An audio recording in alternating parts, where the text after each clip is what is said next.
ซึ่งว่างว่ามือนี้จะมาสาธิตการทรงสารน้ำให้ทรงสารน้ำให้คนเจ็บนี้คือว่าพอคำสีอายุพอสีอายุ50 ปีอยู่บ้านและ12เมืองปากซองแข้งจำปาสักก่อนจะไปสาธิตหลังมือหากันต่อก่อน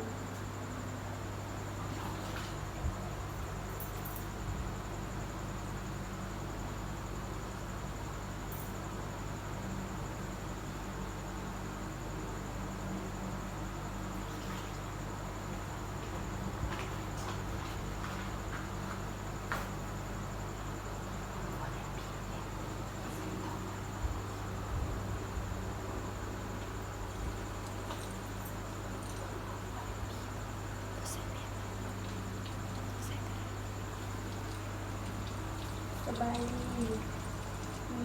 พอคือยังเด้โอ้คือทำคือสีบ้านเรา12เนาะด้วยมันอีกด้วยลูกแมนนักศึกษาพยาบาลลงทุนงานมีลูกจะมาส่งการน้ำให้เด้อจุดประสงค์เพื่อทดแทนน้ำและสารอาหารที่สูญเสียไปขออนุญาตเป็นกันเด้อ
เจ็บก็ได้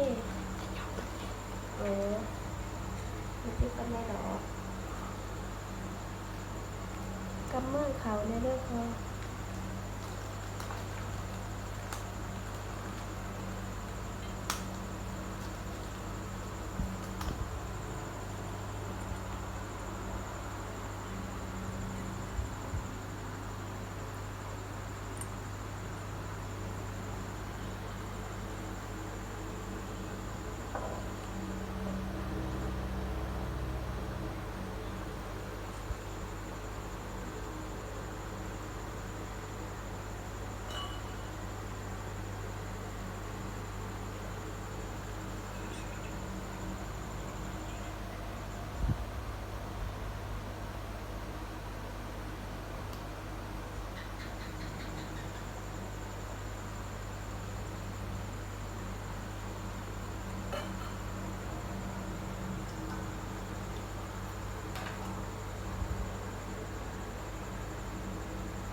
เดี๋ยวเดี๋ยวพออันนี้เนาะ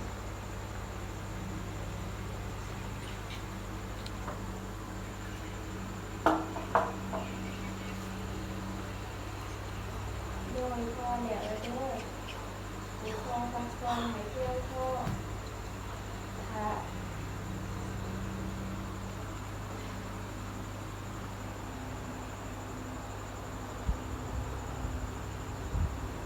พอฟักฟองให้เพื่อนพ่อถ้าหากว่าเขาห้องน้ำให้พอส่วนพี่น้องที่เจ็บหรือว่าพยาบาลอะไรให้พอบ่ให้ตีแห้งเด้อยาเข็มพริก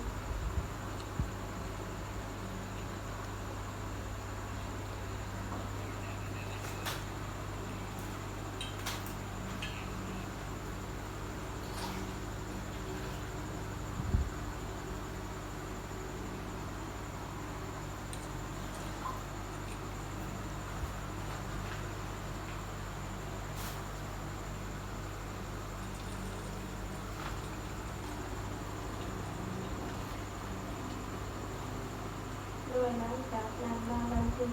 ไว้ในกลุ่มวันที่9 เดือน 4 2024ได้ทรงการนำโลโมปริมาณ1,000 ml น้ำยาที่ผสมโอมีแล้วปล่อยน้ำ27 หยดต่อนาทีทรงยกมือแรกเมื่อยกมือเก่าโดยขอบใจ